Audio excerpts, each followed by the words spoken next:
যে জায়গাটি আজ থেকে বছরখানেক আগেও ছিল নদী ভাঙনের ভয়াল গ্রাসে, ধরলার করাল গ্রাস থেকে রক্ষা পাবে কিনা সেই দুশ্চিন্তায় ছিল যেখানকার মানুষের নিত্য সঙ্গী। ঠিক সেই স্থানেই এখন বসেছে জমজমাট বাজার। ভয়ের সেই মরাখাল আজ সজীবতায় মুখরিত। থেমে গেছে নদী ভাঙন, কেটে গেছে হাজারো পরিবারের দুশ্চিন্তার কালো মেঘ। বেগমগঞ্জ ইউনিয়ন, যার 70% পানিতেই ডুবে থাকে সবসময়। বৃষ্টিরও বেশি চর নিয়ে ইউনিয়ন গঠিত। ইউনিয়নের ধরলা নদীর পূর্ব দিকে অবস্থিত মোল্লারহাটই সেখানকার একমাত্র বেচা কেনার কেন্দ্র। প্রায় 21 বছর আগে ইউনিয়নের পশ্চিম পারে খুদিরকুটি হাট নামে আরও একটি বাজার বসত। পরে নদী ভাঙনে বিলীন হয় সেটি। হাজারো মানুষের কষ্ট লাঘবের জন্য সুদীর্ঘ সময় পর হলেও সেই হাটটিকে পুনরায় জাগিয়ে তোলার উদ্যোগ নেন এই ইউনিয়নের কৃতি সন্তান বেগমগঞ্জের সাবেক চেয়ারম্যান লিয়াকত আলীর পুত্র অ্যাডভোকেট নূরে এরশাদ সিদ্দিকী, যিনি বর্তমানে গণ অধিকার পরিষদের কেন্দ্রীয় উচ্চতর পরিষদ সদস্য এবং সুপ্রিম কোর্টের সহকারী অ্যাটর্নি জেনারেল। বেগমগঞ্জ ইউনিয়নের 5 নং ওয়ার্ডের ধরলা নদীর পশ্চিম পারের এই মরাখালটি বুড়াবুড়ি ও হাতিয়া ইউনিয়নের কিছু অংশ পর্যন্ত বিস্তৃত।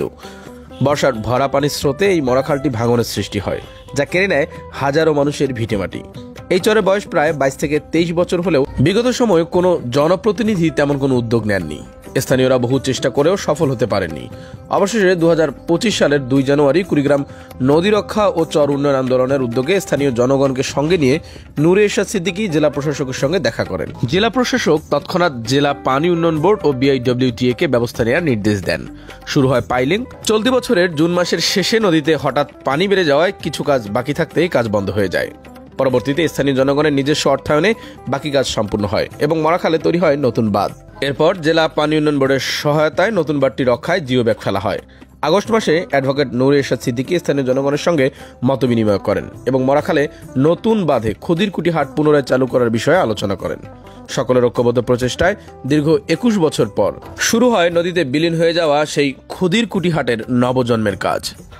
দীর্ঘ প্রচেষ্টার পর জীবন ফিরে পাওয়া এই হাটের নবজন্ম ও বাজার করতে আসা মানুষের উচ্ছ্বাস দেখতে গত বুধবার SM নূরে এরশাদ সিদ্দিকী বাজারটি পরিদর্শন করেন। নূরে এরশাদ সিদ্দিকীকে কাছে পেয়ে স্থানীয় মানুষজন তাকে উষ্ণ আলিঙ্গনে বরণ করে নেন।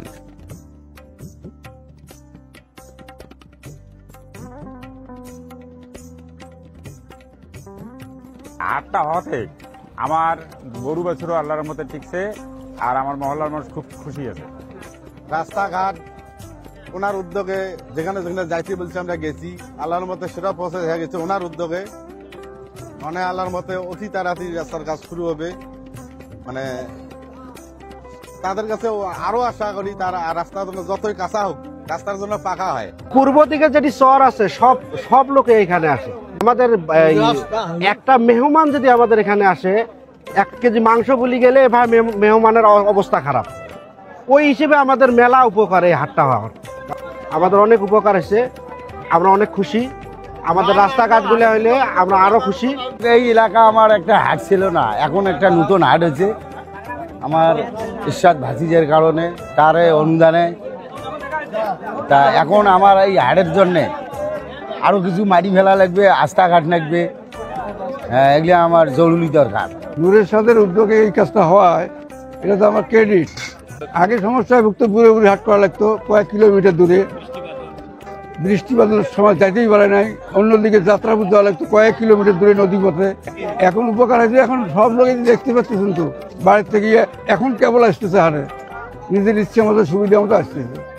মরাখালের মানুষের ভালোবাসা আপ্লুত নূরে এরশাদ সিদ্দিকী আমৃত্যু তাদের পাশে থাকার দৃঢ় আশ্বাস দেন। খুদিরকুটি হাট হচ্ছে বেগমগঞ্জ ইউনিয়নের প্রাণ কেন্দ্র ছিল। সেই প্রাণটিকে পুনর্জীবিত করার জন্য আমার ব্যক্তিগত একটা উদ্যোগ ছিল। সেই সাথে সবচেয়ে বেশি অবদান রেখেছে এলাকাবাসীর সামষ্টিক উদ্যোগে এই হাটটি আজকে প্রাণ ফিরে পেয়েছে। আমরা মনে করি যে এই হাটটি এই অঞ্চলের অর্থনীতির একটি প্রাণকেন্দ্র হবে। আমার অনুভূতি আসলে আমি ভাষায় প্রকাশ করতে পারবো না। একটি কাজ, আমার বাবা এখানে আছেন, উনি এই খুদিরকুটি হাটের নামকরণ উনি করেছিলেন। এই হাটের ইতিহাস পেছনে অনেক ইতিহাস। সবচেয়ে বড় ব্যাপার হচ্ছে এই হাটের সাথে আমার শৈশব জড়িত, আমার বাল্যকাল জড়িত। আজকে এই হাটটি আবার দেখতে পেয়ে আসলে আমার কাছে স্বপ্নের মতো মনে হচ্ছে। এই ক্ষেত্রে আমি ডেফিনেটলি এই এলাকাবাসীর কৃতজ্ঞতা এবং তাদেরকে উৎসর্গ করতে চাই। আমি একটি কথা বলবো, তারা যে উদ্যোগ নেবে, সেটা রাস্তা হোক, বিদ্যুৎ হোক, এখানে শিক্ষা প্রতিষ্ঠান হোক, এই হাটের বিষয় হোক, যে কোনো উদ্যোগের ব্যাপারে আমি এলাকাবাসীর সাথে সবসময় থাকবো ইনশাআল্লাহ। ডেস্ক রিপোর্ট, উত্তাল বাংলা।